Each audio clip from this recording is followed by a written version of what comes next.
Welcome to the Wealth Podcast, Off With Your Coat, a podcast on women's health and wellness where we flip the script and ditch the surface level chatter. We need to ask the real questions. Let's get back to storytelling and back to basics to help us uncover how to set ourselves up for true health and wellness and pass it on. I'm Kat Duff, founder of Gen Well, the women's health advocacy brand building wealth, the intersection of health and wellness. Some days it's me and a doctor, coat off, talking about what really matters. No fluff, no filters. Other days, it's East meets West, trading tools, not punches, to help move women's health forward. We're building generational wealth. Come with us. Coats off, let's go. Okay, you are going to love this episode. Today's guest is someone who has known me through multiple lifetimes. My college bestie and roommate.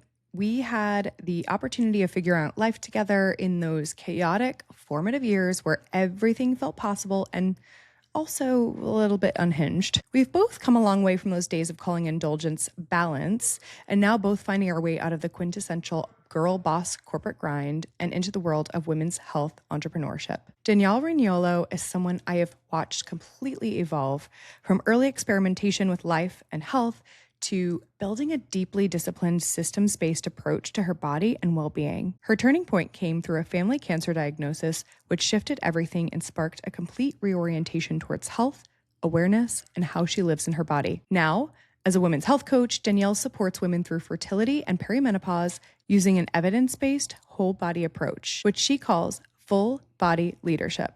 I love it. This conversation is part nostalgia, part transformation, and part a really grounded look at what it actually takes to change your relationship with your health. Let's get into it. Okay, I could not be more excited to have Danielle Raniolo on the call today. My college bestie, my college roommate, we have grown so much together, and I just can't wait to dive in because we are a long way from hiding dominoes underneath our beds from our other roommates in college. So Danielle, off with your coat. Oh my gosh, it is an honor to be here. So happy to be with you and pumped to dive into all the things. Amazing. So I always like to start with a personal story. Can you share with me when you had this sort of aha moment in your own healthcare journey? Yeah, so there were a few, but I'll lead with the one that I think is most poignant and more toward the beginning of my journey. Turn back the clock. I think it was spring 2021, so the year after COVID. And COVID for me was a very tumultuous experience for reasons that were even far beyond just, the mess that we were all dealing with as a society on a health level. My dad was diagnosed with cancer. I was going through a terrible breakup. I was working in finance at the time. My job was stressful before COVID entered the markets and then became even more stressful. I ended up resigning from the hedge fund in February of 2021, moved out of the apartment that I was living in with the ex. I was taking care of my dad as he finished up his chemo and radiation.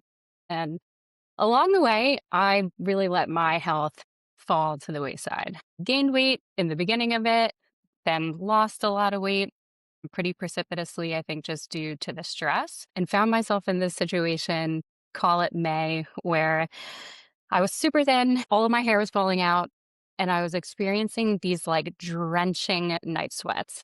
And I'm not talking like drenching your t shirt, this is drenching out an entire set of sheets. I was actually staying with one of our college besties at the time. She took me in while I was finding a new home, Danielle Lisa, now Messina. And I felt terrible. I'm like drenching out her sheets. So I go down this path to figure out what the heck is going on. And what do? I do what I had historically done my whole life. My dad is a lifelong physician. He practiced in breast oncology on the surgical side. And I've been really lucky because my entire life I've just been exposed to medicine, great doctors. We've always had amazing access, just kind of leveraging my dad's network. So my dad sends me to a PCP, very kind older gentleman who is probably in the last couple of years of his career. And I got what I think is a very common experience for women today. in kind of the traditional medical experience, my symptoms were really dismissed. I think he picked up very early that I was stressed just due to the relationship, my dad's health situation, on my kind of job, not knowing what I was going to do next, and said, all right, I think it's probably stress, and prescribed me some sort of pharmaceutical to manage the symptom. And that just didn't sit well with me. I was really kind of in the midst of my own health renaissance. I was thinking about starting my first health coaching business, More Better Health. And I thought, no, there's more to this story. Just kind of luck of the draw. At the time, I was working with a really, really great registered dietitian to try to actually gain weight. And she was very holistic in her practice, functionally minded. She had gone through her own health issues over many years, more around autoimmunity. And by her suggestion, I ended up doing really comprehensive blood work. And I'll add, we did blood work at that PCP appointment, but she urged me to get a much wider set of labs. And kind of like the glaring alert that showed up on my results was my ferritin, which is the storage form of iron. Now, on the labs I had gotten from the PCP, my iron was technically normal, but on this more comprehensive drilled down set, when we looked at the ferritin or the stored iron, it was in the single digits. So yes, in my current practice for women, we like to see that number over 50. Mine was 3. So that explained the hair loss, the night sweats, but was just the tip of the iceberg. So, like, what was driving me to have low ferritin? And I think, we'll get into what functional medicine is and how I incorporate it into my practice. But trying to figure out, like, what are the actual root drivers of dysfunction, imbalance, and trying to address those, hopefully through lifestyle interventions, maybe some nutraceuticals before we have to leverage pharmacology, which I think is a default for a lot of traditional practitioners, and solving from the root. The body is really interconnected. Our hormones talk to each other, our organs talk to each other. We are not an isolated set of symptoms. So for me, that was really an eye opener and started to shift how I built my practice and, kind of build out the services that we offer to other women, because I think it's really important. Yeah.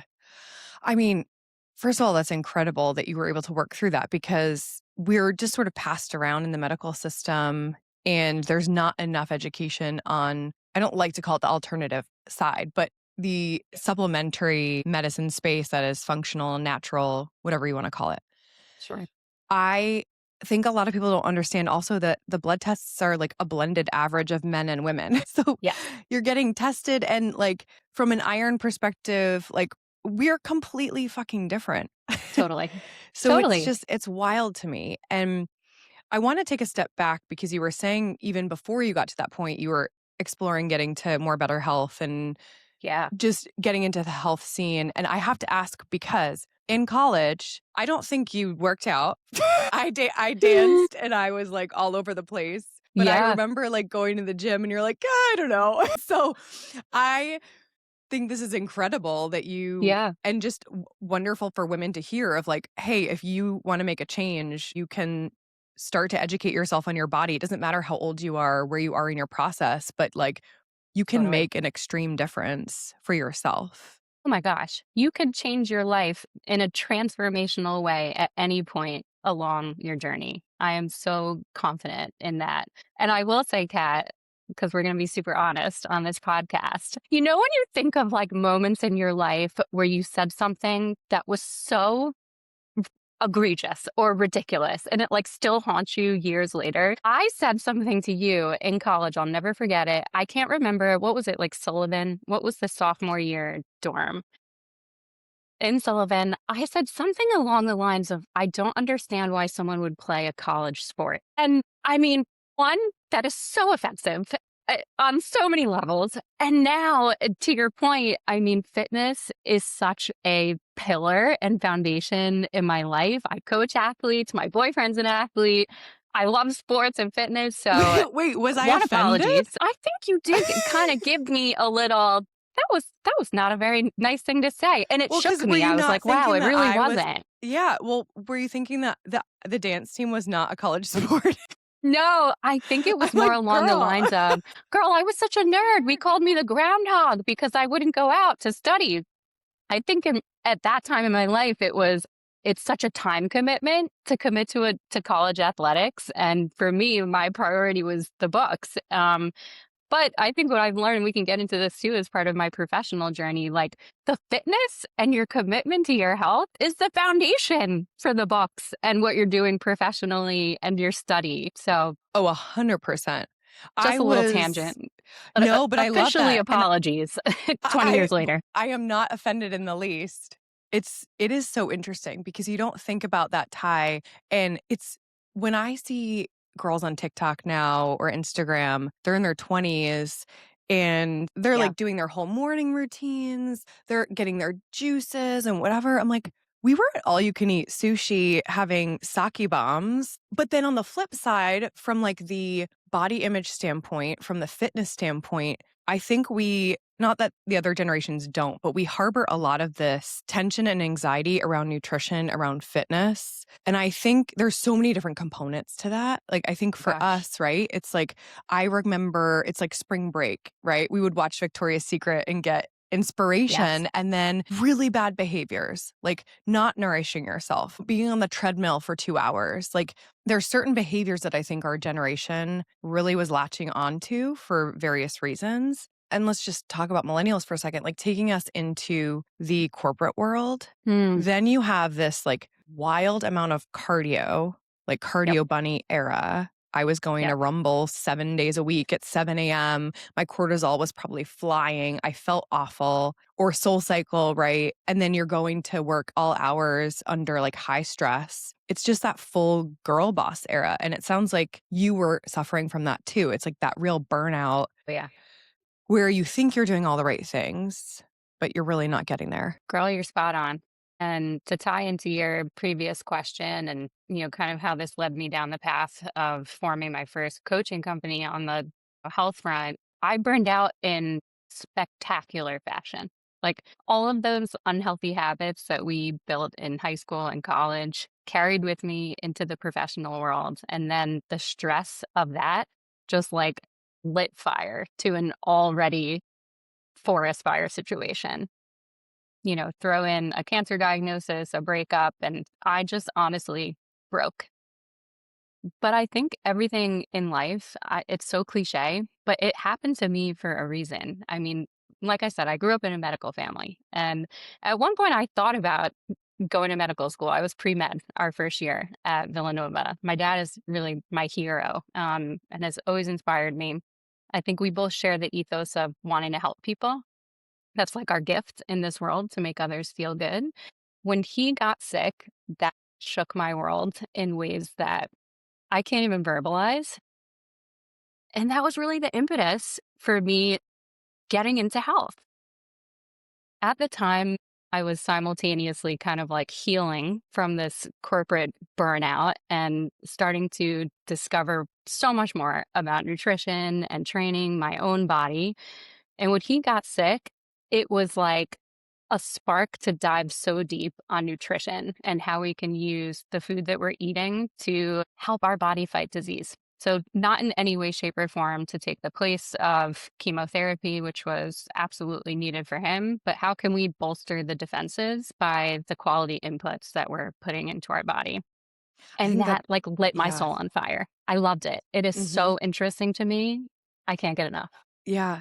Well, that's like what you've always been interested in, but then your analytical, like finance brain of being like, okay, how do I solve for this? Right. Yeah. And like, it's so interesting. So, your dad being in oncology in his career and traditional medicine, where was like the blind spot for him when he was diagnosed in his care? And how did you fill that void with what you were saying, nutrition, your thought processes? Was there anything that Yeah. he wasn't exploring that you were sort of pushing him to do to supplement his traditional care?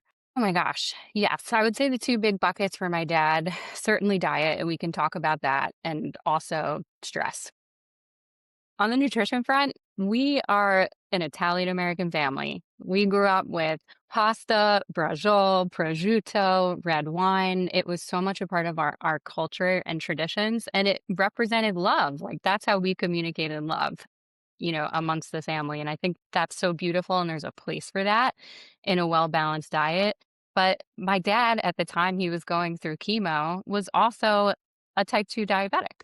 So there was so much intertwined between, I think, metabolic health, which I think is an area that you want to dive into on this podcast, chronic inflammation, and his cancer. And I'm not saying that it was causal, but I do think that there is a connection. So, he went through really intensive chemo. It was scary. There were times where he was in the hospital for 3 to 4 weeks getting something called methotrexate, which is a really powerful treatment. Um, And it was terrifying, but at the same time, on the nutrition front, he was basically handed, like, a PDF packet by the nutrition team at the hospital with guidance on how to shift his diet. My dad at the time was around 66. His nutrition habits were so ingrained, Yeah, you're like, his fuck that. I get it.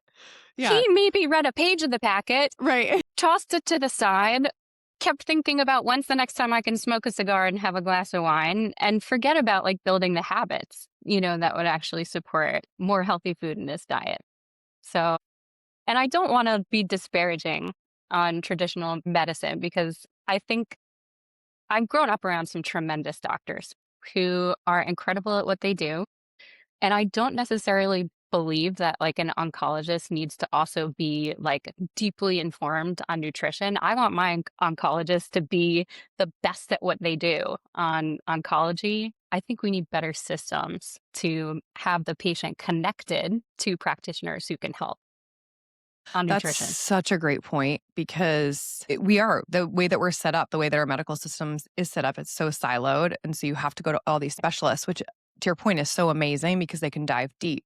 But it's really on us to be able to get to the right people to kind of bring it together currently. And especially for women, we need to have that baseline. Like I was talking to someone else on our live podcast actually last week about like everyone's trying to do all these things like supplements and all these new Yeah. trends, but they're forgetting the basics. Oh, yep. So nutrition, movement, sleep, Yes.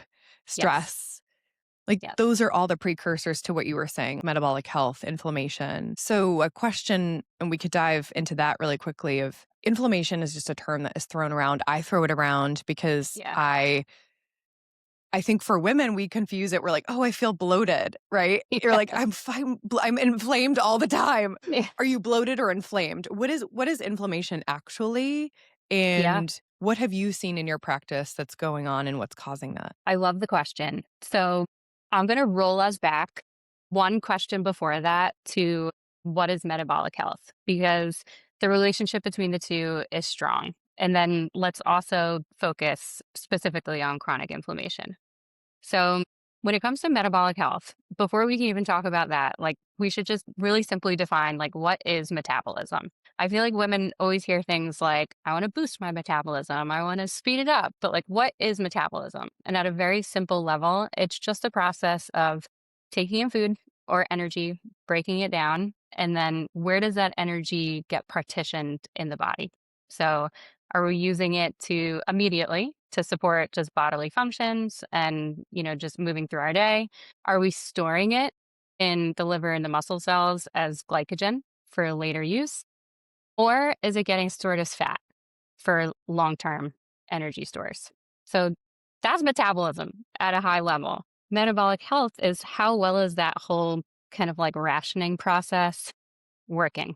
And dysfunction is where it starts to break down. And I just want to stress that metabolic dysfunction exists on a continuum.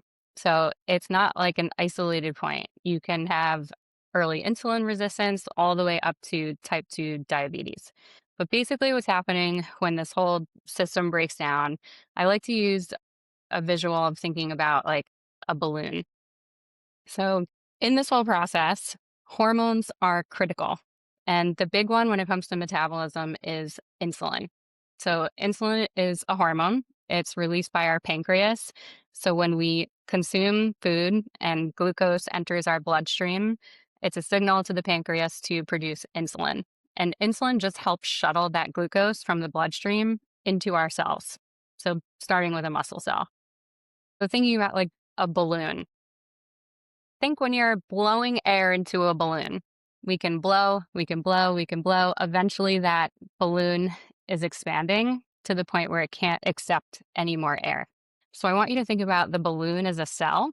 The air is the glucose, and the blowing of the air into the balloon, that's insulin's job. So when the system starts to break down, is when those cells fill up, and then the glucose has to go somewhere else. If it can't get into the cell or the muscle cell anymore, where is it spilling over? So, kind of the first place that we see is what we call subcutaneous fat. So, I know it's not aesthetically attractive or pleasing to a lot of us ladies, but this is like the pinch of belly fat on your tummy. But this is actually like a safe zone. It's not very metabolically active. It almost acts like a buffer.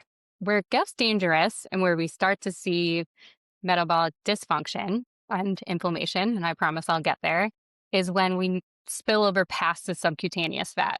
So then where does it go?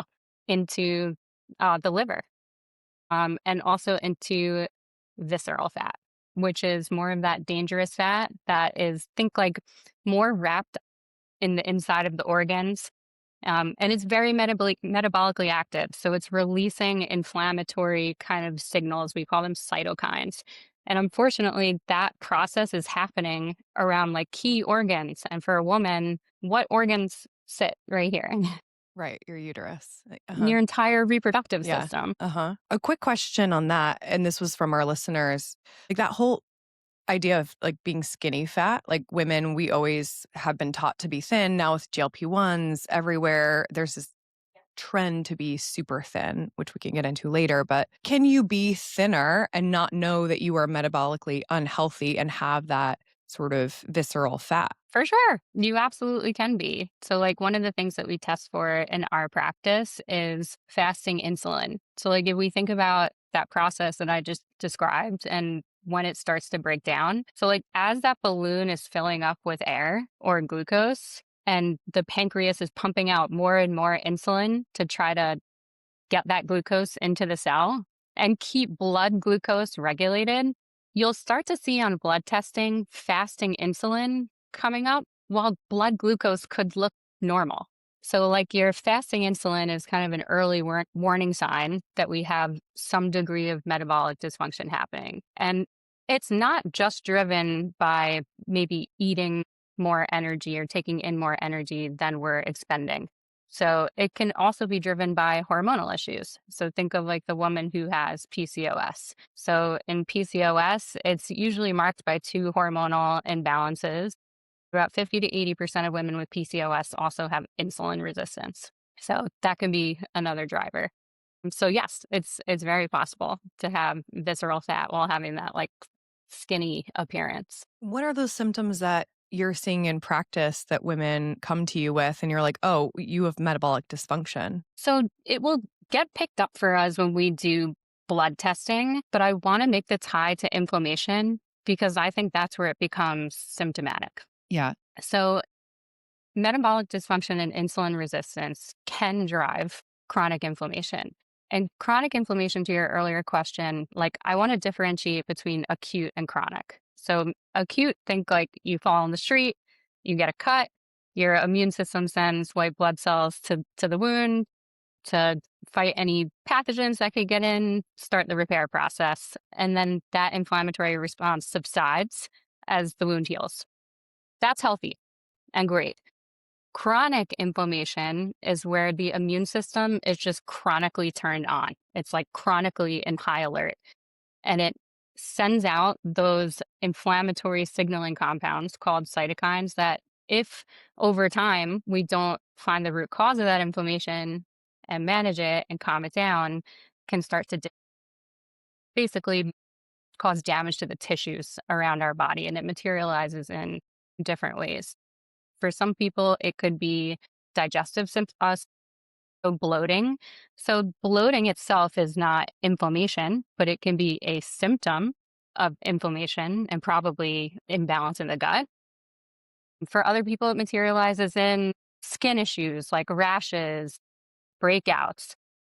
So there's various ways that inflammation can kind of rear its head when we think about symptoms for any woman that's coming to our practice. In terms of testing, I think it's holistic. So we're going to start every, kind of coaching program with comprehensive blood work, and that's great to have the data.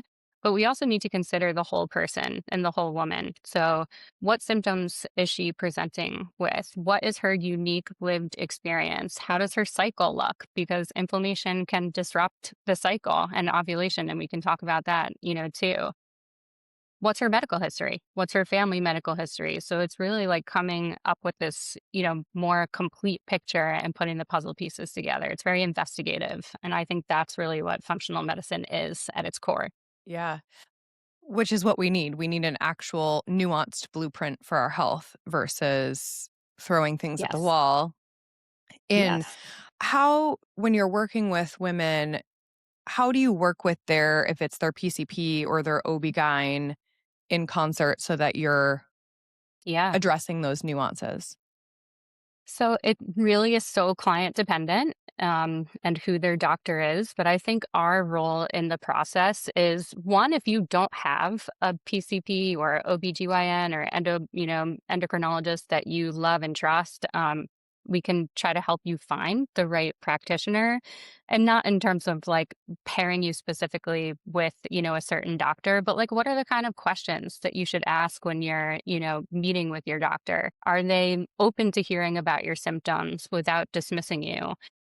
Are they open to investigating root cause? Are they open to also considering, lifestyle interventions potentially in tandem, with pharmacological interventions? We have a current client, who we're working on, on the fertility front, and we work so well with her endocrinologist, who is fantastic, and she is using some pharmacology. But our role is to also bring to the forefront what we can do from a lifestyle standpoint and potentially to opine on maybe dosing, timing, if the practitioner is open to having that kind of communication and discussion with us. So it really depends. But I think the key is we always say, like, put together your dream team when it comes to practitioners, like finding the right person who's going to be collaborative with you, whether it's a traditional doctor, whether it's us on the functional side, finding that team. Well, you just wanna feel empowered with the Hmm. data, right? Like, to your point, the lived experience is so powerful and important in how you coach women because everyone's different, but you do need that sort of baseline of data as well. Like, I always say, like, clinical expertise plus lived experience is, like, the perfect, Totally. equation. So, and I think for a lot of women, if you go into a doctor's appointment and you don't really have a knowledge of what's going on under your own hood, it's harder to ask certain questions because you don't even know to ask them. So, I see our role almost as a bridge. Like, we're helping you become empowered on your own physiology so that you can go and have more productive conversations with traditional providers because I think they're needed. I mean, should everyone be getting tested for their metabolic health? Like, I feel like that should be baseline, right? I think part of like female health hygiene, especially if we think of, the woman who's 35 plus, Yeah. Not and us. entering, no, what do you 25. mean? Always. But for the woman who is, kind of shifting into perimenopause, and beyond, I think getting at least an annual set of comprehensive labs is really important because once we do enter that shift, hormones can fluctuate pretty erratically, especially estrogen and progesterone. So I think it's like a part of basic female health hygiene to just have an understanding of what is your baseline. You made the point earlier that when we think about lab ranges and what's technically normal, those are based on averages, right? And they're based on averages across both genders. So, what I want to figure out is what is your unique baseline? Because what might be optimal for you could be very different than what's optimal for me. And I think it's so important too of finding someone like you that you're working with continuously over the years and over different life stages, because your levels could be fine at one point, but the real data could actually be shown in how it's trending. Like, are you trending up in cholesterol? Are you Spot trending, on. in a different way? And they can look at the whole picture Spot versus, on. like, for me, in the last maybe 15 years, I've moved. I've gone to all these different providers, and Hmm. to your point about systems, we don't have a place where all of this is held. So if I could show someone my lab work from the last 10 years, I mean, how beneficial would that be for someone to see and actually, Huge. again, create that nuanced blueprint for me? W- Huge. Yeah, And I'll give you a personal example of it. So for me, when I was a kid, I had surgery on my left kidney. So I only I have remember. like Yeah. the top part of my left kidney Hmm. that functions.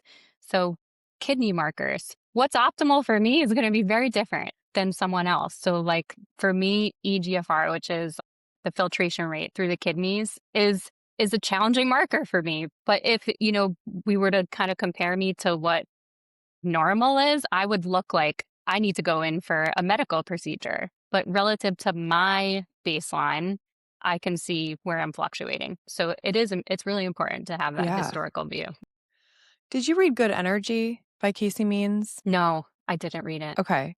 I Definitely didn't read read it. it. It's Casey Means is getting so much shit, as you I know. see, because she didn't go through residency and all of that. But I think the book is very interesting on metabolic health. I think you would enjoy it. And I think for anyone, it's a great read, just again, to do a deep dive. That also it's interesting, right? Because social media, you get all of these bad apples where it's like, if it's a coach, if it's a chiropractor talking outside of their scope, if it's an MD talking outside of their scope, Yep. where we're getting all this misinformation. I think if someone is delivering science backed information and they can read studies correctly, it's okay to use it as part of your arsenal to make your informed decision. It doesn't mean you have to take what they say as Bible, but I think we need to stop. Like, credentials are important. They're not the only thing, in my opinion. Yeah, I mean, I totally agree. Look at someone like myself. I'm not practicing medicine.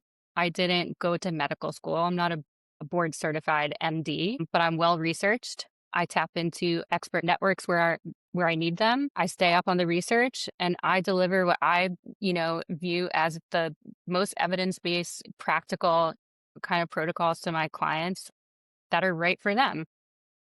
So I agree with you. I also think like when we're going to go find, a functional medicine practitioner, I do think it would be great, like actually find a functional medicine doctor or who I am partner with in my practice. Her name is Ashley Kapanek. She is just a wonderful human being. She leads the functional arm of our coaching practice.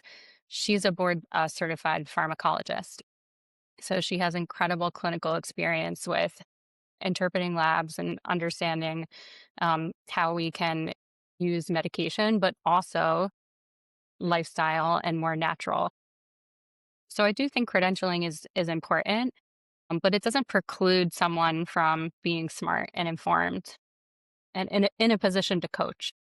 Well, and also because, back to your point earlier of doctors having a specific training Hmm. and time is of the essence in the medical system, right? You have 15 minutes for your appointment. You have this really amazing ability to stay up on research in your particular realm and offer something that is this white space outside of OB, outside of endo, sort of marrying Yeah, it all together. yeah, Which is so important. So back to your point, I think the net there is you got to create your village. You can have all of these different points of view to create the best health for yourself, but you need to do it. You need to put in the work and find those people totally. that you really vibe with. I mean, I text my OB just texted me from New York that I don't even see anymore because I was like asking Love her it. questions about something. But that's what we need, right? Like, if I Yeah, could work with you and have an amazing dialogue and support from I love how you yeah, approach everything with science and then, learn and adapt with yeah, your clients' needs and all of that. Like, that's what we need. We just need to be heard. Like, what totally. brought you into this world? You weren't heard, you weren't listened to, and then we need to work collaboratively. I couldn't agree more. And I really think, in terms of the coaching that I do with clients, so much of the value is in just having or basically holding a safe space for someone and really seeing them as a whole person. and as a woman with a unique lived experience, and feeling like you have someone who's on the journey with you, who's on your team, and helping you figure out what the heck is going on in my body. And we don't all have all the answers all the time, but I think it's the commitment to learn, to stay true to the science, and then explore, strategies that maybe we don't have an RCT for, but make a lot of sense as long as they're safe. Yeah. And to that point, getting women to make changes, like in your lifestyle changes. I know that you're very lifestyle first, as you were saying, and then maybe we introduce pharmaceuticals or something later. Yep. But you said before that women are more apt to make changes if they know the why. And I am that person. Yeah. Like I am the squeaky wheel. I like raise my hand at everything. I'm like, but why? Like my husband, Ryan, literally is just like, stop asking the fucking questions. Cause I'm like, but you're not giving me the why. So I can't process why this would make sense for my life or why I would go to get a certain outcome if I don't know the why. Not everyone's like that, and I get it. But tell me, is there like psychology behind that? How do you approach your practice? I don't know if there's like actual science backed psychology. I'm sure there probably is. I'm not privy to it. I would just say, like, in my experience coaching women, the vast majority of them do want to know the why. And my suspicion is, I think when it comes to our own health, for so many years, we went to doctor's appointments and just had to take their guidance at surface level and implement it. All of this proliferation of information, right? Like, we grew up in a world where there weren't podcasts, there wasn't social media. I didn't feel informed, on my own health, to be in a position where I could even push back in those conversations, and not in a negative way, in an inquisitive way. So I think women have access to more information, and they're stepping up and, asking questions. On the flip side, do you ever feel like we have access to too much information? And from your seat, do you struggle with finding some of the right resources for yourself sometimes? I do. So the way that I want to answer this is I have a post-it on my computer that says KISS, capital KISS, and it's keep it simple, silly. We have access to so many voices, information, and I think that's great. But when it comes to our health and even thinking about metabolic health, there are so many like unsexy basic levers that we can pull that I am so confident are like universally effective for improving our health, for extending our health span and longevity. So it's like keep it simple. Like if I think about lifestyle pillars to help a woman age well, to help her improve her fertility, to help her improve her metabolic health, balance hormones, it comes down to five things for me. It's nutrition, what we're putting into our body in terms of food. Number two, how we're moving, training, and we can dig in on all of these things. Number three is sleep. It's huge. Don't sleep on this one. Stress management, which I myself still continue to work on every day. And I think the fifth one is reducing our exposure to environmental toxins, but not in a maniacal way where we're losing the forest through the trees. So, like, you have agency. It's not sexy, it's very basic. But if we do the basic things decently well, not perfectly, consistently over time, you're going to be in such a great spot. I mean, that's what we're trying to do. We're trying to make agency sexy, bringing Yeah, sexy back. We're bringing sexy back to women's health. I love it. we lived in the era of sexy back girl. I remember that song playing while we were on like the SEPTA going into Philly. Yeah. Well, I also thought your post-it for kiss meant that you had another thing that you were thinking about me of when I think we kissed in Spain. I remember Definitely. being in a bar with all of these guys and just like we just had a little peck. Just a little peck in Spain. Just a little, I'm look, like, we're oh, keeping it that's nice. spicy. I got an It was apology love. and a memory. It's perfect. What a beautiful time that was. I think that was one of like the most happy times of my life. It was such a beautiful, and like think about how they live there, right? Like they're eating whole foods. They're not living a sedentary lifestyle. I remember the mother that we lived with in Spain in the host home, she was sleeping until like 10 o'clock in the morning. They just, they embrace a lot of those basic healthy habits. Oh, yeah. I mean, for our listeners, we studied abroad in Spain together, and we were right on the coast, so right in the water. Somehow I gained weight there because I was running and walking. My house mom, we would have 3-hour dinners, obviously, to your point about the culture. And she would sneak, what's the alcohol? She would sneak stuff into our coffee. And then she would tell us that we needed to go out at 11 o'clock. So I think we both got like straight A's in the courses there, but I slept through all the classes because we were up all night talking to people, but we were locals, right? Like, I We think were. there's so much to be said about living your life as well and not focusing on Totally. the stringency that I think can become what we're used to. And like, I think that's balance. Like, how do you balance? Like, do you drink anymore? That I was gonna don't be my drink question. anymore. Okay. I So don't drink anymore. so that's okay. I do. So Mm-hmm. there's the balance, which is fine. So are Yeah. there other things that you keep in mind? Obviously everyone's different, but like what things have shifted for you since that time frame of like, okay, here's how I create my balance. For me, the balance, like I'm a very sympathetically driven person in the sense that like I'm ambitious. And for me, I wake up every day. I like to have a checklist. I like to cross things off. I want to achieve. That I tracks feel for like me. Yeah. Okay. goals and dreams. And if I let myself go unchecked, I find that I don't create balance in terms of creating opportunities where I'm letting my nervous system come down. And I can very easily stay in long stretches where I'm overstimulated. And I'm now entering a phase of life. I'm turning 39 in July. My God. Had to think about that one for a second. Where in perimenopause, our which is your hypothalamus, pituitary to adrenals, this little triad that communicates. Cortisol can be more dysregulated in this stage of life. For many of us, like sleep is disrupted. So, cortisol at baseline can be higher. And that's why I think it's really important in this stage to actively create that balance and find ways where you can calm down the nervous system and like put yourself into that parasympathetic actively put that on my calendar.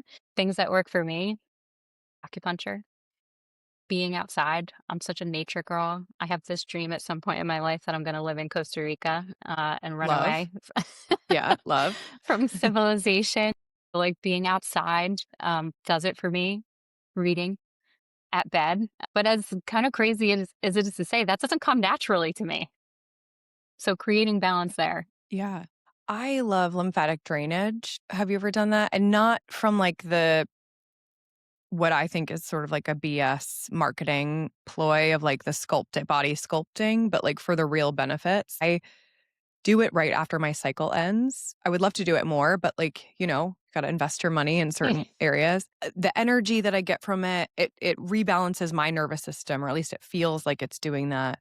For my Incredible. immunity, the obvious like physical inflammation you can feel. Again, Yeah. I'd have to get my blood test to see metabolically how I'm doing, but that's like a big thing for me. I love that. And like getting a big hug from my kids. Like I know that if I exit my unit and come back in and I get a big hug from both of them, they literally like come screaming and they're like, "Mama, mama." And like that, I just need to close my eyes and embrace that because I feel like we don't live in the present moment, and that's a struggle for me sometimes because I feel like as women we have a Yeah. million tabs up in our, make believe computer in our minds, right? We're just constantly shifting. It's like how do you downshift in your day-to-day Totally. life? I think that's beautiful. And what you just hit on is something that I talk with clients about a lot because when it comes to stress management, there's so many different tools, right? And I love acupuncture. It like literally puts me into the most restful state.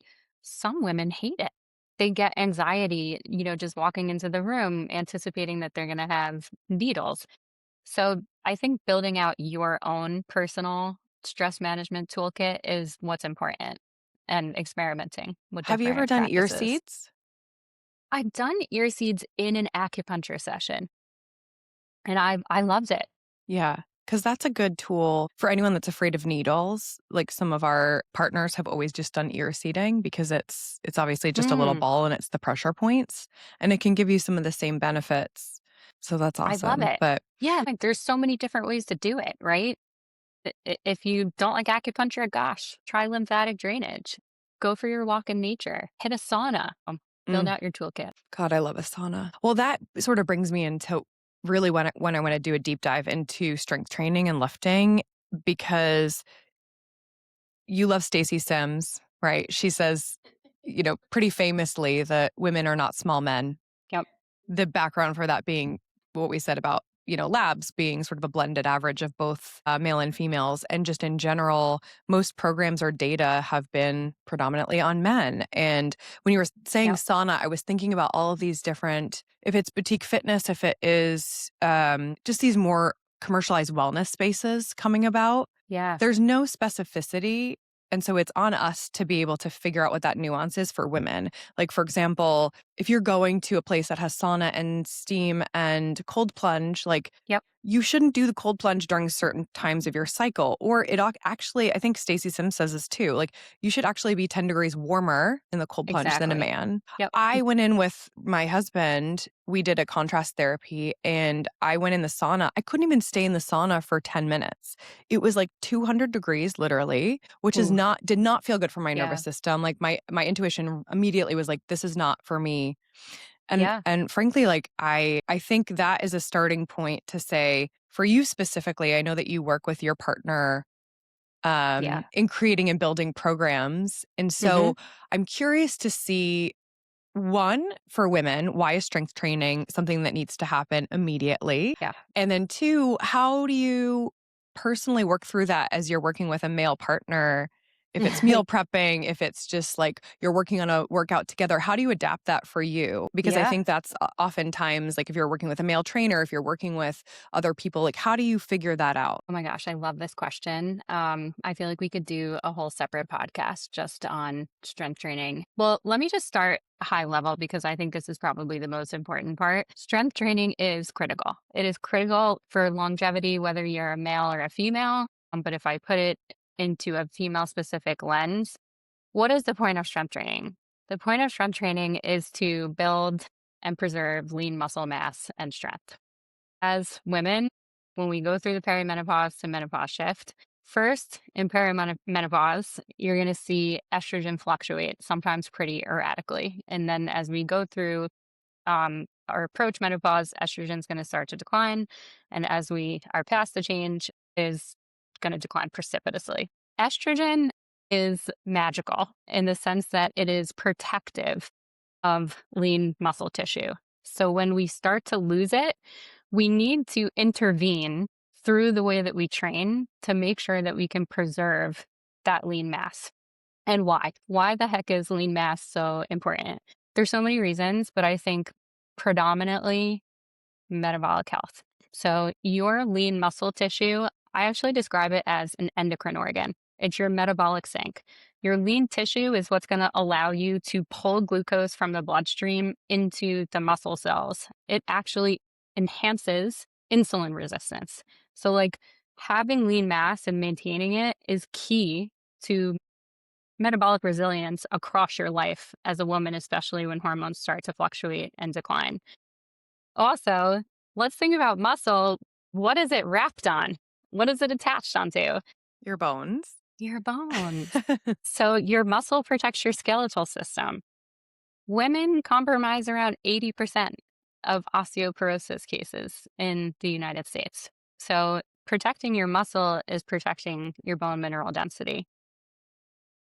There's so many other benefits of strength training and training in general, but I think like the preservation of lean mass in the context of, shifting and declining hormones is really important if you want to be functional and independent and strong and powerful and explosive into the later decades of your life. So you can get those hugs from your kids Yeah. when they're in their teens and beyond, 20s, 30s. Right. Well, my mind just went to pregnancy and just setting yourself up for health span, overall longevity for women, because I think a lot of the narrative around, there's different perspectives, but I think a lot of the rhetoric when you're pregnant is like, oh, be gentle in your body. And I did not do that. Mainly because for my mental health, I need to do like really rigorous workouts. Yeah. And so I had found her name is Nancy Anderson. I don't know if you've seen her before, but she does a pregnancy strength training workouts. And now she Cool. has like a whole postpartum sect that I'll send to Love. you. It's really awesome. But the thought process for me too, like there's so many health benefits for lifting in pregnancy and having that strength. And my mind went to like breastfeeding. And so your Mhm. bone density is compromised Mhm. as you get older, obviously, but then when you're breastfeeding as well, because it's basically pulling the calcium from your Out of bones your as Yep. you're doing that. And so you're more just depleted all around. So if you don't Yep. have that, as you were saying, the baseline, it's Yeah. like I even think we pull it farther back. Like when do we develop that baseline for strength that we keep building on and we don't Yeah. take these pauses unless, medically necessary, for example, where we can continue to have that as just the Yeah. baseline to work off of so that when we have these hormonal fluctuations, when we have these different Mhm. life stages that men don't go through, Totally. that we have something to come back to. I think that's so powerful. I think it's really profound what you just brought up, and it's so important. I advise my clients, like, if you're in your 20s and 30s and your estrogen is high, in a normal range, God bless. Like, build it and bank it. This is like a beautiful time to build your muscle that's going to serve you, for the rest of your life, because it's not impossible to build muscle in perimenopause or even menopause, even in our really elder decades, but it's a heck of a lot harder. The body doesn't want to adapt in that way. Adaptation in terms of muscle protein synthesis is metabolically expensive and it is freaking hard. It is not a lackadaisical thing. And I think that's where, we can talk about lifting heavier. But yes, build your baseline now when the hormonal environment is really supportive. Because when estrogen drops off, and this is where I think Stacey Stim's interpretation of the literature and the ongoing research that she's doing is really interesting and important. We need to give the muscle a stronger stimulus to get the same adaptation. And that's where I think the lifting heavier comes into play. But like what I want to stress to women, lifting heavier, it's relative, right? Because what is lifting heavy to me could be very different for what it is for you, right?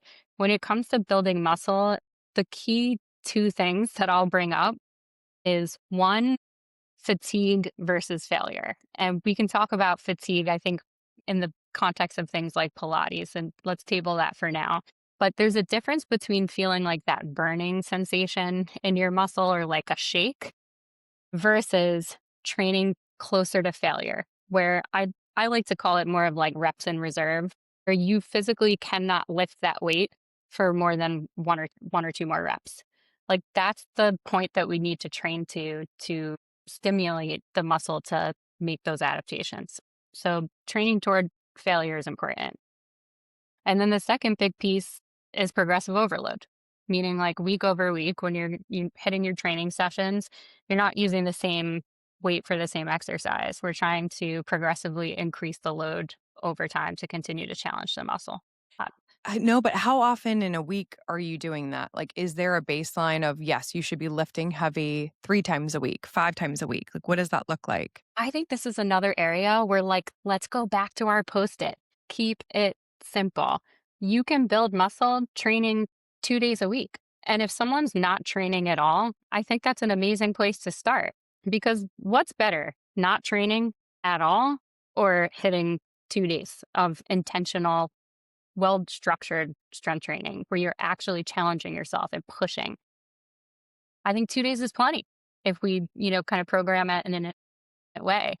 And it depends on the person, and we can talk about how my training has shifted, even in, the past couple of years as I start to, get older. Colin trains in terms of strength 4 days a week. And I used to do that as well. And we had the same exact program. So I don't think your program needs to look super different if you're a man or a woman. We just need to make sure that when we're training, we're progressively overloading and we're training close to that. Over the past few years, I've gone down to 3 because I find it's harder for me to recover in between sessions. So I think that's where like your female intuition comes into play. And there's no right answer for everyone. I think it's being in touch with your body. But if you're hitting a strength workout and feeling super fatigued and trying to hit it again the next day, especially if it's, the same muscle groups, I would say that's a no-no. We need to like really give the body time to repair before we go and try to tax those muscles again. And so are you doing nothing on those days, or do you do something like a Pilates or a yoga to offset what you've been Yeah. doing? So I'll give you my training splits, but I'm going to take it even like a layer back. and just kind of give you what I think is like a great blueprint in terms of training for longevity as a woman. I would say there are three main pillars. So, stability, strength, and cardio. Stability is so important. Stability is what allows us to move weight with control. So, holding our posture, being in alignment, helps us prevent injury. I think Pilates can be an incredible tool for improving stability, as well as the health of our tendons, our ligaments, even like improving single leg or unilateral strength.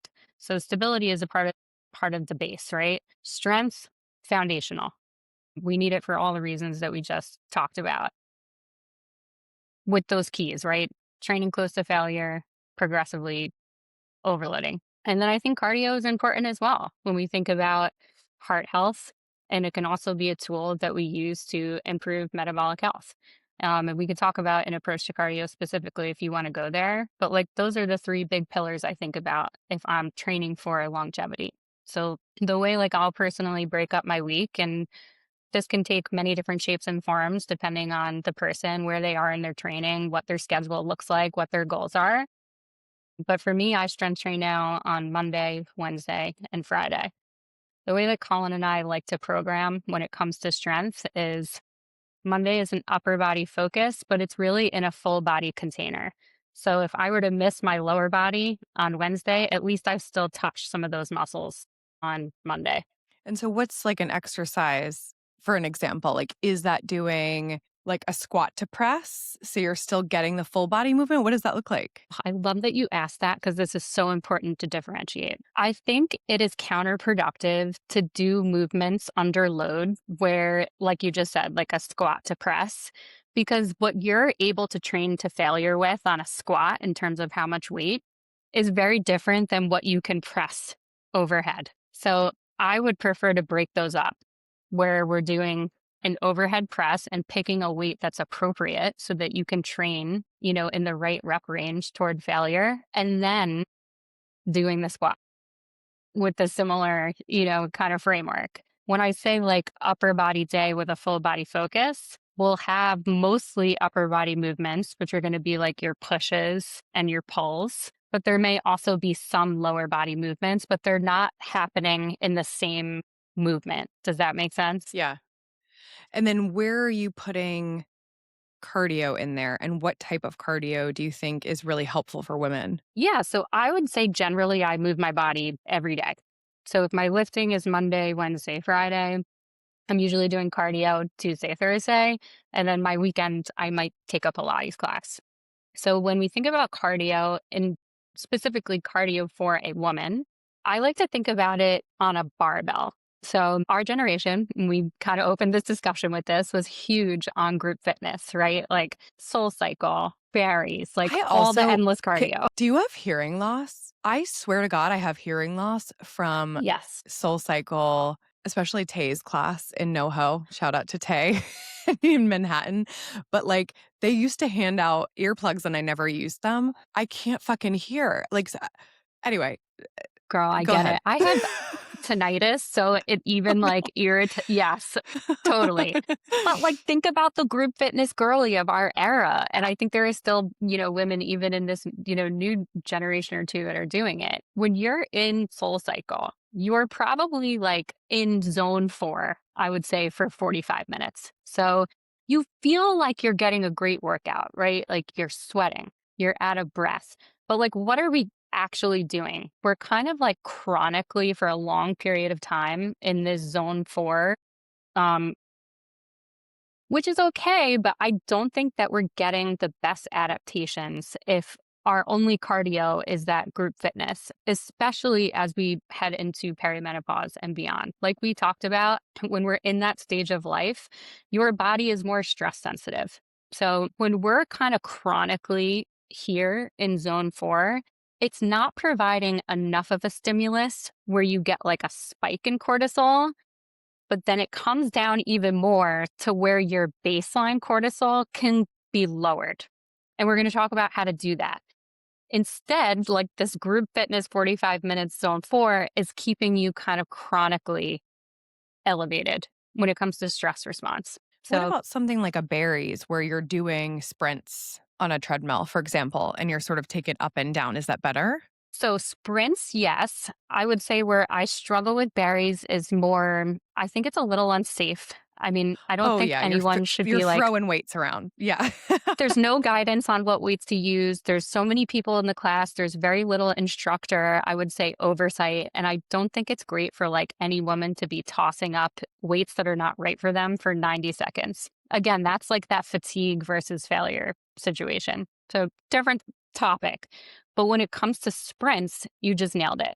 So moving from like that chronic zone 4 type of cardio work, think about your cardio on a barbell. On one end of the barbell, it's like your true easy zone 2 work. This could be going on a brisk walk. It could be throwing on a rucksack. It could be going on a hike, biking, swimming, like whatever movement feels good for you, but like really staying more in that zone 2, 3, easier aerobic work. You can have a conversation with your girlfriend. Maybe it's a little choppy, but like you can talk.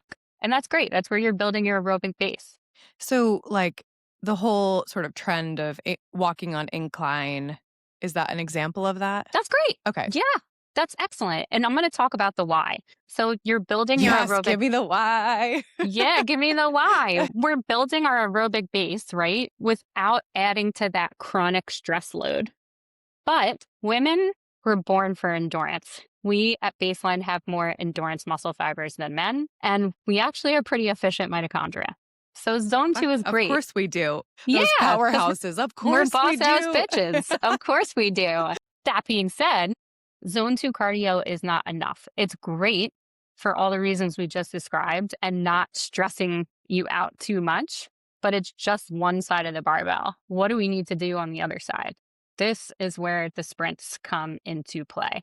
So, on the hard side of the barbell, I want you to think about short, intense bursts of cardio. So instead of saying in zone 4 for 45 minutes, this is short. It's amazing for women who are busy and have a million things on their. It's either like 10 seconds of all out, close to max effort, followed by potentially a minute of full rest so that your body can go and hit the next interval at the same intensity. But we're really trying to tax the system and create a super strong stimulus and then recover from it. Incredible in terms of exercise adaptations. So I evolved from dancing in college to then boxing. And so Okay. my week now looks like I try to move. I always say to my husband, like we always, that's like our non-negotiable. It's like, okay, when can we each get like movement? We need to get movement, right? Mental health, the strength building, everything. But I'll do like 3 to 4 days. I'll do like incline and then I'll do my lifting sets. I definitely could work on that in terms of the exercises that I'm doing. But then I do one day of like a hot sculpt class because I Okay. love the heat, one. Two, I think the community aspect, I do like that and I miss that a little bit. So having a class to me, I'm like, okay, if I have it one day, great. I also, the sculpt is more Pilates. So I like that I'm like focusing on that core connection, but also my pelvic floor and like bringing that back into my strength training, which Huge. is so important for us and men too, which we don't talk about enough. Yep. And then I'll do boxing once a week. So to your point, like, does that count as I'm in the ring and I'm doing mitt work? So it's like these shorter bursts. Maybe it's like a minute on up a round and then you're taking a break. Like, I assume that would count as that. Yeah. So there's kind of two ways that you can, and Stacy Sims is amazing in terms of kind of laying out different formats for this true intensity work. But it sounds like what your boxing is would be hit intervals. So hit intervals are more 45 seconds to a minute of high intensity work paired with like equal rest versus like sprint intervals are more of those max burst intervals that we were talking about where they're shorter because you can't possibly sustain your maximal output, for more than 10, 15 seconds. And then you're really putting more recovery in between, your intervals. But yeah, it sounds like what you're doing in boxing is great. And I'll make the point because you bring up boxing, like a sprint interval doesn't have to just be running. Whether it's, these 45-second to a minute intervals or 15-second short bursts, you could do it on a assault bike. You could do it on a ski erg. You could, if you like the battle ropes, Do it with Oh, battle yeah. ropes. Hit What some do you kettlebell think swings. what do you think about these trampolines or, like, the vibration plates? Don't get me started on the vibration thing. Just God. it's like going back to the 50s, when women had that thing, it would, like, went around their Yes. bodies. They would sit in the kitchen and just shake. What about the shake weight that was like the Yeah, most it looked yeah, like you were literally jerking someone off. Oh my right. God. Oh my Yeah. god. Yeah. So, another question about how to optimize all of this. So now we have the blueprint for the week and what we need to be, Yeah. working towards. How do we fuel ourselves for that? Like, true or Yeah. false, we should be doing fasted workouts as women. I am not personally a fan of fasted workouts, especially if I think about the population of women that I serve. They tend to be either fertility focused or going through that perimenopause menopause transition. And to me, one, from a fertility standpoint, our, again, women are not small men. Our hormonal system is so distinct and our reproductive axis is very sensitive to energy availability. So when you're signaling to your body that I don't have enough energy, what's the first thing that tends to shut down? Hormone production, reproduction. Your body doesn't feel safe, right? To reproduce. So if a woman is focused on fertility, no, I would not recommend fasted workouts. We want to signal to the brain and the body that I have energy coming in, I'm safe. I think it's much better for hormone balance, cycle regularity. Well, When it you were comes to saying, the like, the hypothalamus in yeah, perimenopause, like, you need to feed your yes. brain to function, and I just started recently trying to eat something in the morning before I work out. Mhm. And it's made such a difference because I would always do, more of the fasting, and mainly because my hormones were off and I wasn't feeling hungry. Like, I wasn't getting those hunger cues. I think that's not talked about enough of, like, when you're dysregulated in your hormones, you don't get those Correct. hunger cues. So you're like, "Oh, I'm totally fine to fast," when it's because your body's not functioning at its optimal level. Totally, and your body will get used to whatever you start doing. Like, if you start feeding yourself in the morning, your body will come to anticipate food in the morning. So, it's something that I work on with clients is like, how do we kind of, ramp up fuel before the workout? It's especially challenging for some women who really work out at like 4 or 5 o'clock in the morning. But to your point, yes, cortisol sits on top of the female hormone cascade. So when cortisol is dysregulated, and I'm not talking about an acute spike in cortisol, that's normal, it's healthy, it happens. I'm talking about when cortisol rises and stays elevated, and then eventually the adrenals burn out and we see a huge drop off in cortisol.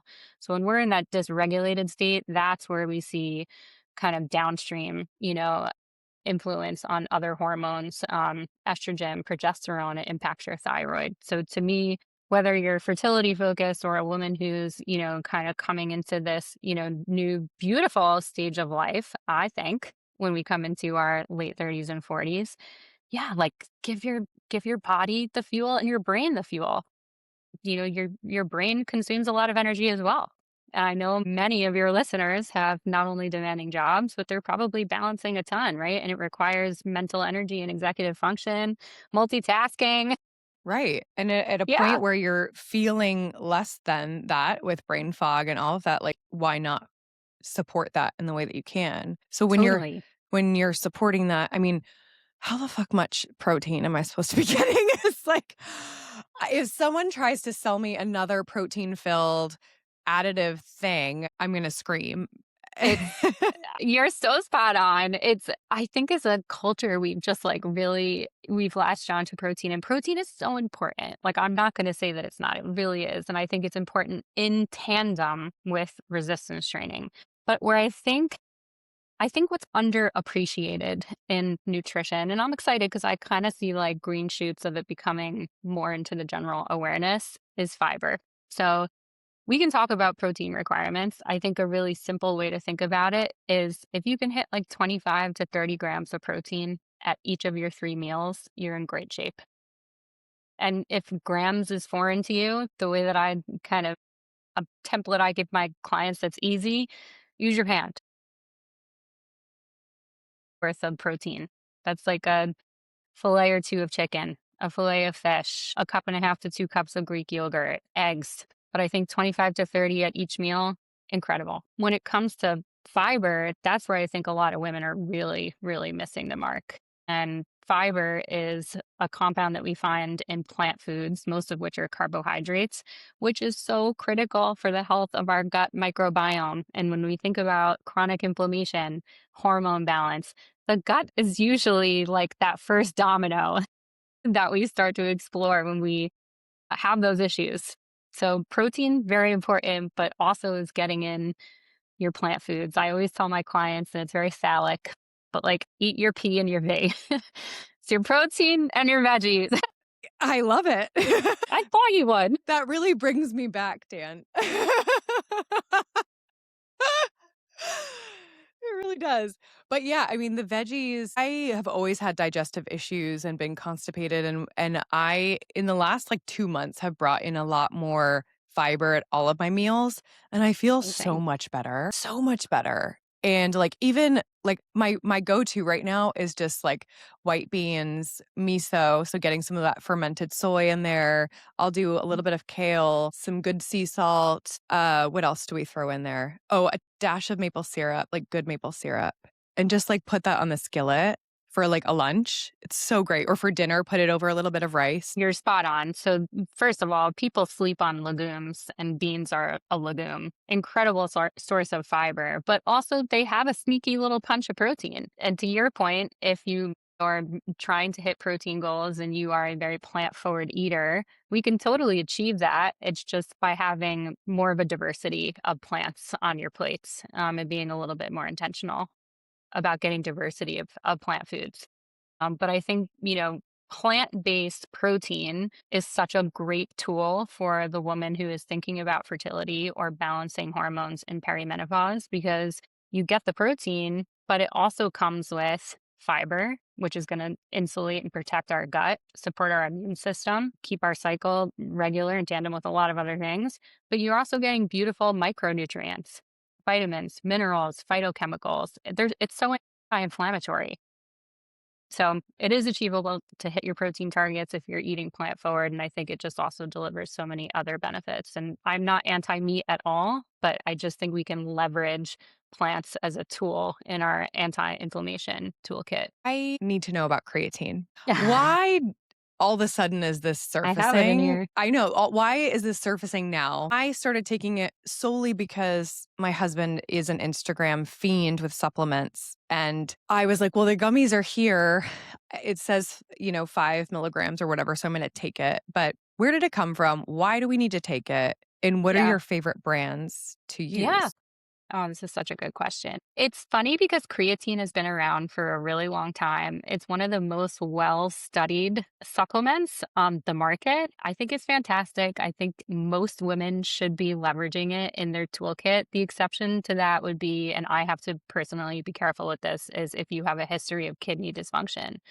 And if you don't, I'm not worried about it at all in the context of kidney health, but it is a fantastic way to support the effort that we're putting forth in the gym.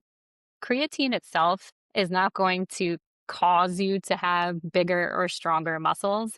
It helps with energy at the cellular level. So when we're in the gym, it's giving our muscle cells more energy to push more in the workout, which is why I think you tend to see people who get more gains or adaptations in terms of building muscle while supplementing with creatine. However, there are so many other benefits that I think are underappreciated and starting to come to the surface. And the brain is a big one that I would want to highlight. The issue with that comes down to dosing, because I think as a woman, if you're taking 3 to 5 grams per day, that's incredible in terms of giving more energy to the muscles. But your muscles are greedy. So they're going to soak up like that initial 3 to 5 grams. If you want to get the brain benefits, because our brain has cells too, right? And our brain consumes a lot of energy. But to get the brain energetics, we have to increase the dosing. And research is still emerging. It seems like the sweet spot could be kind of anywhere between 10 and 20 uh, grams, which, like, for someone like me, I can't go into that range based on my, Because your kidneys kidney. can't break it down. Yeah, it's just Or exactly. It's just a little okay. tough Yeah. on the kidneys. But I will tell you, on days where I have really poor sleep, disrupted sleep, and I have a big day and big performance demands that I need to meet, I will supplement with 10 to 15 grams of creatine. And I do find that it makes a difference in Oh, executive interesting. function and focus. Yeah. What are the side effects of that? Is it constipation? I've never experienced constipation. I would say some of my clients note bloating when they're initially taking it. I actually don't think it's bloating. It's essentially like the muscle pulling it into the cells. So you almost get like that puffed look, like, a bodybuilder when they get on stage and you look all buff. So it's not digestive bloating, but you may kind of feel like my muscles are puffing out. Yeah. Well, I don't like that. Not in a bulky way, Okay. in like a I look sculpted, kinda like I Okay. look ripped. Okay. All right, great. We'll reframe that. Great. Yeah. What brands do you really like? So I'm glad you brought this up, and I'm also glad you mentioned the gummies because there are some studies out there showing that the dosing that they're noting in the gummy products is very far off than what's actually delivered in that gummy. I find if you really want to max out your efficacy and make sure that we're dosing properly, to use a powder. And just put it in water. It doesn't have a taste. I just put it in my water bottle. I love Momentous. I have no affiliation with the company. They make a great creatine monohydrate using something called CreoPure. They're NSF certified and like rigorously third party tested. So I feel really comfortable that there's not something else in the powder. Momentous is great. I think Thorne makes a good one. Oh, I love But I think Thorn. just look Mhm. for third party testing Mhm. and you're in pretty good shape. Yeah. I mean, we're all about maximizing, so that sounds perfect. Are there any other supplements that you would say most women that you're seeing, we Yep. have these similar deficiencies and that you're offering this supplementation, if it's for your cycle, if it's for low Yeah. ferritin, any of that? It's a really good question. I'll start it by saying, generally, when it comes to supplementation, test, don't guess. Supplements are not FDA regulated. It's the wild, wild west. I'm happy that there's a little less regulation from the stance of it allows more products to come to market, but it also means that we have to be really careful with quality and selecting brands, that have been rigorously tested for quality. When it comes to like a basic stack for women that I would recommend, this would be I don't even have to look at your labs to make these recommendations. I would say there are three. So the first one, and this is a big one, would be magnesium, probably magnesium glycinate or threonate. They're just absorbed really well by the body. Magnesium is a critical mineral. It's involved in hundreds of processes and enzymatic reactions in the body. Most people, if you are not supplementing with it, are deficient.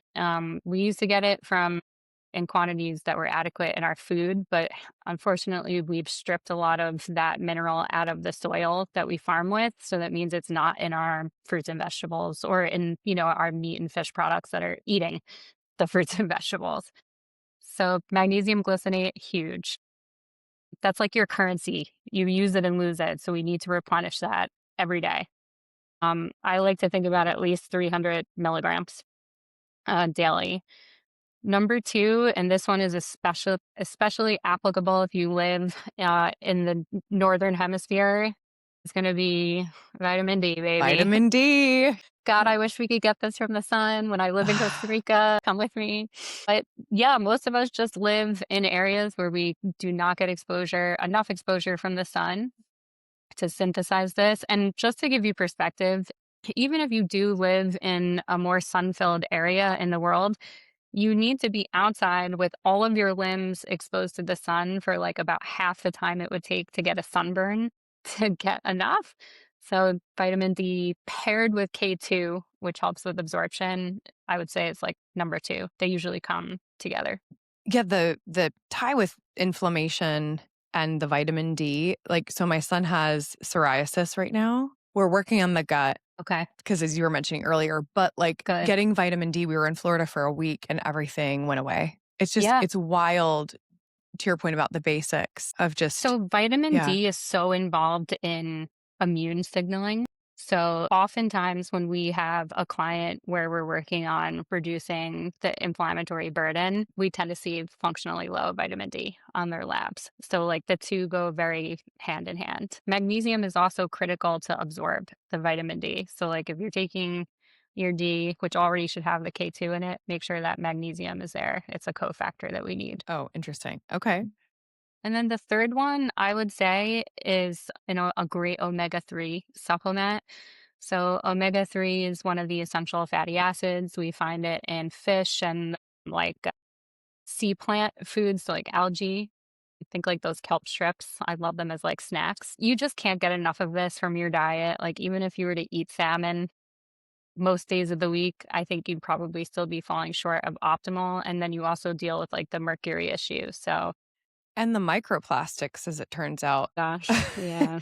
It's just Yeah. like that's what I think is so hard in the swirl right now is like going back to the inundation of information. It's like, eat all the fish. You need your omegas. You're going to be inundated with microplastics and they stay in your body forever. And it's just like, how do I take a breath? Right? Well, I will say when it comes to the microplastics, and actually you taught me this word in college, which is crazy that I even remember It was this. an SAT word. It's such an SAT word. Like, I remember you said this the first time you said this, I had to go look it up what this was. Ubiquitous. Oh, You love that word. yes. But microplastics are ubiquitous. So are other toxins. Like, we cannot possibly Heavy remove metals. all of Yeah. them. Yeah. Right. I like to shift perspective to there, of course, are ways that we can play defense. And I think you had someone on your podcast recently who talked about this. So I'm not going to go there. But what I will say in terms of agency, we also can play offense when it comes to this. So, like the food that we eat, antioxidants. So, again, think about your plants, fruits, vegetables. Glutathione is a huge one. It's a compound that we find in like cruciferous vegetables, broccoli sprouts. So Oh, I powerful with didn't this realize glutathione antioxidants. was in that. That's amazing. And let me tell you, broccoli sprouts have like a X the potency of broccoli. So, like, sprinkle those suckers on your salads, put it in your smoothies. Oh, Fantastic. I'm going to add those to I have like a hemp, chia, and flax little thing in my refrigerator because you always want to keep it in the refrigerator so it doesn't go rancid. But Yeah. like I'll throw that on everything. So I'll add the broccoli sprouts now. Yes, Okay, beautiful. I mean, great. glutathione's the master antioxidant. Love. And then think about fiber. Fiber, and there's different types of fiber, but soluble fiber, which I think is like the holy grail, is think like a chia seed, when you put it in water and it kind of expands. In our GI tract, that's what pulls out not just sometimes hormones, so it can help us with managing estrogen levels, but it also can pull out toxins. And there's some like initial evidence that it may reduce PFAS. So think like oats have a fiber called beta glucan. That's just helping us detox. So as much as like we can remove toxins from our environment, I don't want anyone to have to live in a bubble. Use your food, antioxidants and fiber as your offense.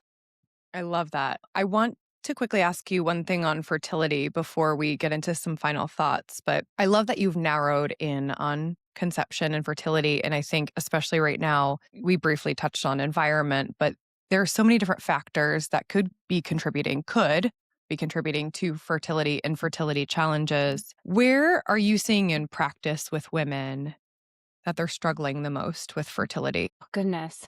Every woman is so different. I would say, I mean, it's such an emotional journey, right? You want to bring a beautiful life into this world. Fertility and infertility is so emotionally heavy. And I think you're in a time of life where things can feel really overwhelming. And when you feel like you don't have an understanding of what's going on in your body and what the heck to do about it, you feel like you're in this place where you don't have agency. In kind of, I'll call it an industry where women can very easily, be influenced to jump right to IVF. So I feel like there's like this knowledge gap and this place where we can empower women to understand what's going on inside of their own unique bodies and to empower them with the tools to start to shift into balance. Because when it comes to infertility, yes, age is a part of it. Yes, environment is a part of it.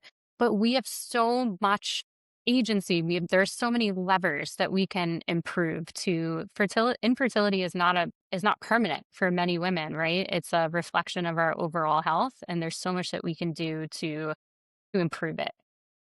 So I think that just confusion and feeling helpless is like a experience that I pick up on across many of my clients who are going through that journey. So if you had a girl, or if you can talk about your personal experience as well, and where you're thinking of Yeah. someone that is going to conceive for the first time and trying, like how far in Hmm. advance should you be prepping your body and also your partners Yeah. for optimal chances at conception? It's such a good question. And I'm just going to like nerd out right now. It's so cool from a science standpoint because an egg takes anywhere between 3 and 8 months to mature. It's a similar timeline for sperm, a little shorter, probably 2 to 3 months. But like you can completely change the quality of your egg and sperm in that amount of time. Think about the agency that exists in that space. That's huge. So I would say, and I'll, kind of think about this in my own context. I would love to start trying probably around this time next year. Yeah.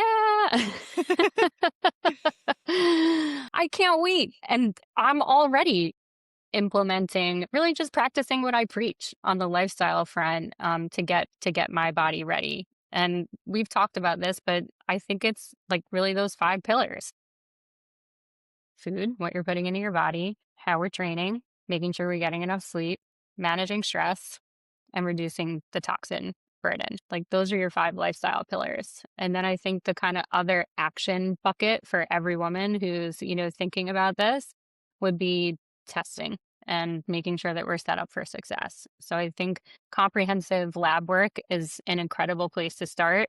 We're looking at metabolic health markers, we're checking for signs of inflammation, we're looking at nutrient status, which is not only important for you, but it's important for the baby that you're going to, grow and bring into this world. Full hormone panel, things like vitamin D. So blood work, I think, is a huge part. And then other tests, I would say just like depend on your personal situation. Like if you're someone who has a history of endometriosis, PCOS, fibroids, maybe we need to, do an ultrasound to check on just some of the structural things. But I think that blood work is great to have because if there are imbalances, if there are deficiencies, there's so much that we can do to start to bring those into correction. Two questions on testing the thyroid, because I think a full Yeah, I should panel, have put that on. I That was haven't, huge. no, I haven't had, I didn't have one when I was trying to conceive, and I had a little bit of trouble the second go around.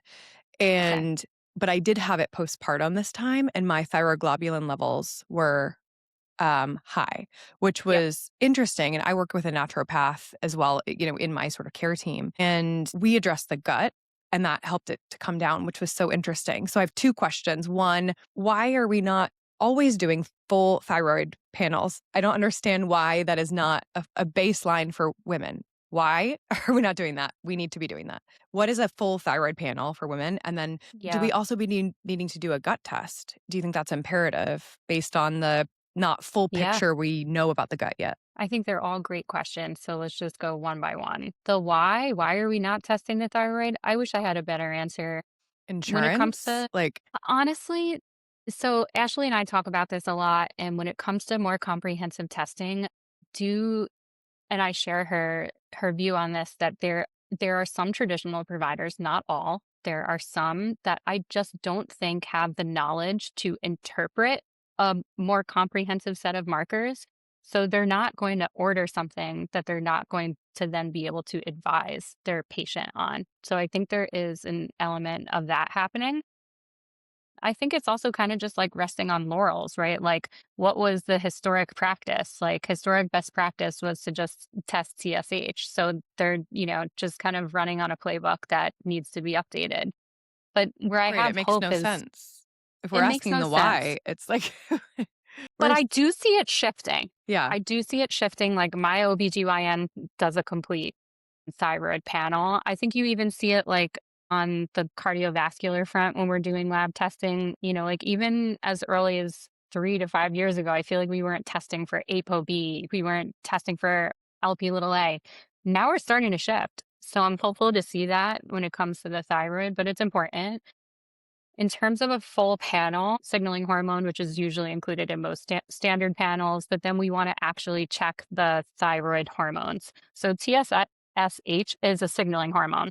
It's your brain telling your thyroid to produce hormone. So that's your T3 and your T4, but we want the free or active forms of those thyroid. And then you want to test your thyroid antibodies. If we can look at all of that, I think that you'll have, an informative picture on what's going on with your thyroid. And yeah, the connection to the gut.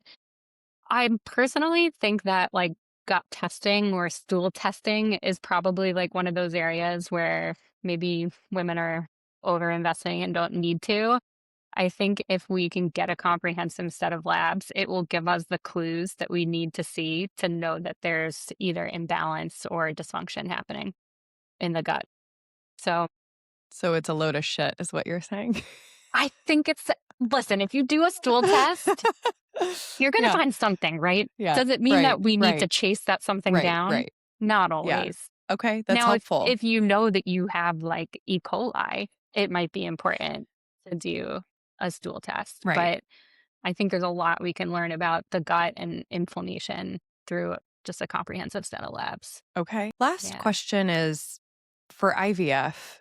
How do you know when women should start that process? Like, is there a time frame? I feel like you go to the OB and they're like, oh, keep trying for a year. And that's really daunting for women. Yeah. How long do you say in your practice that women should start implementing or implement lifestyle changes? And when do you suggest that they start talking to someone that can help them with medical intervention? Yeah, I think it really depends on the person, like what your urgency is around getting pregnant, where you are just in terms of your age, family planning. This is so highly personal, right? But I think for me, if we've looked at labs, we've made all possible lifestyle interventions to bring things into balance, to top off your, tank of nutrient stores and things from a lifestyle standpoint, we've kind of pushed the envelope as far as we could, and you're still not getting pregnant. I would say even as, early as 3 or 4 months,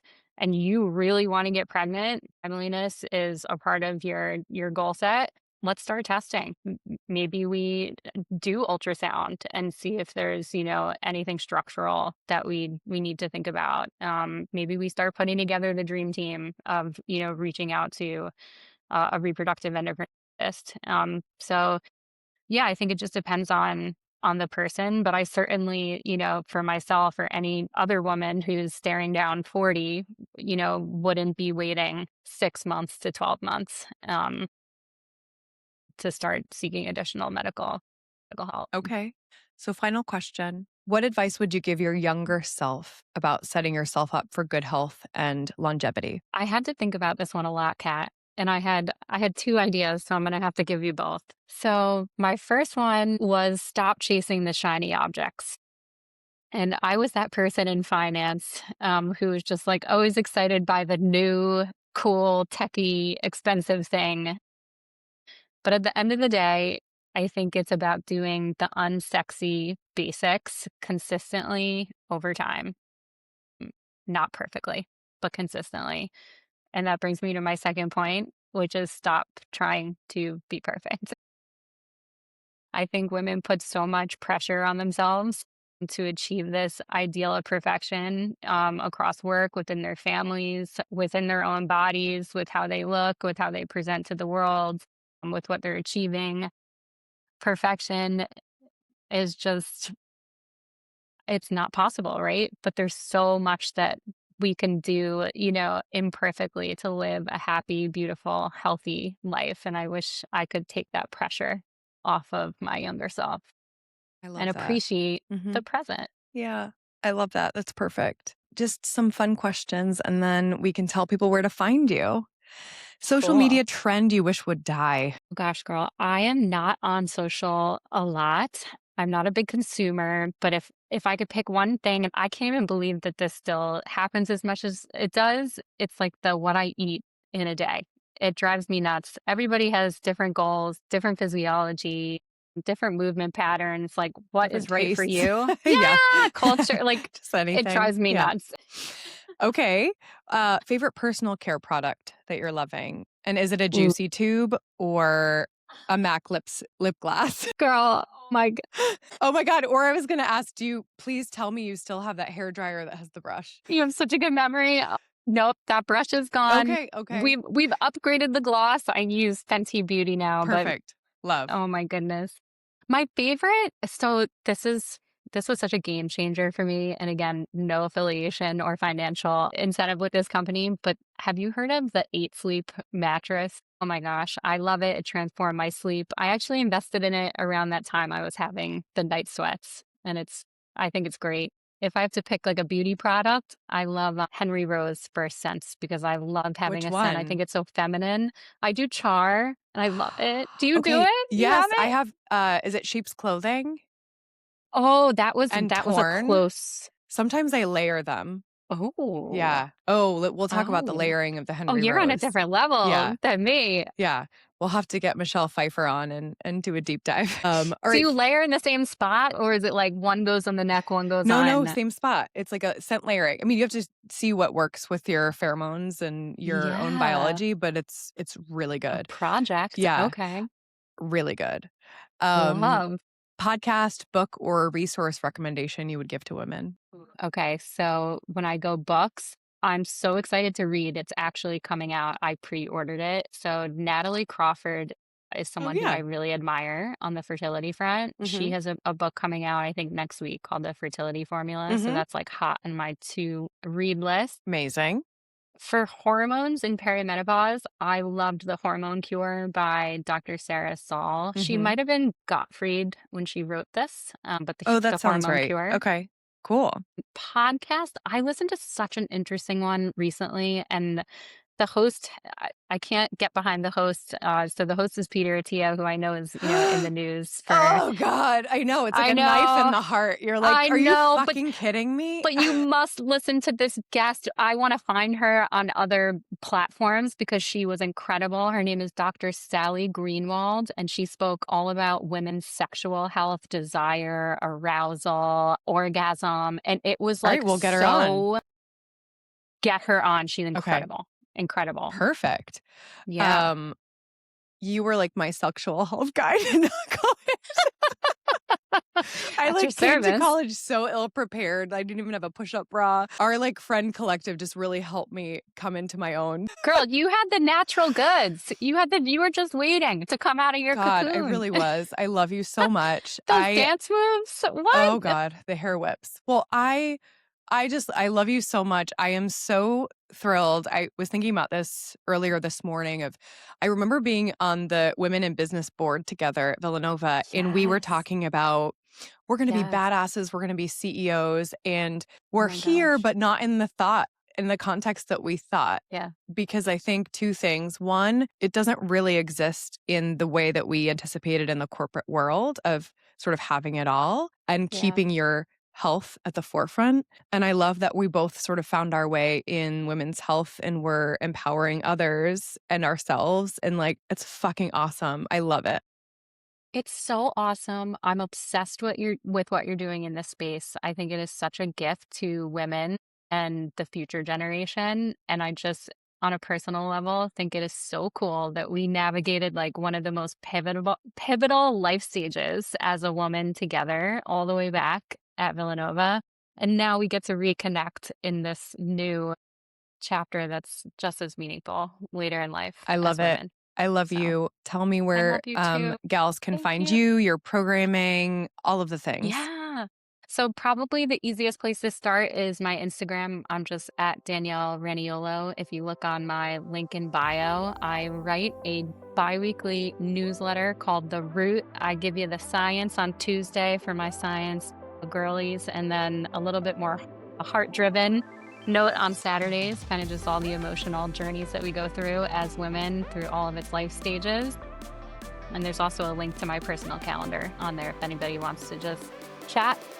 No pressure. I'd love to get to know women in all of their different stages of life. So I can't thank you enough for having me on to share my perspective. And I love you. You're Deep, crushing deep. it, Dan. Everyone should check out what you're doing, and you are an incredible source of knowledge and support. So thank you.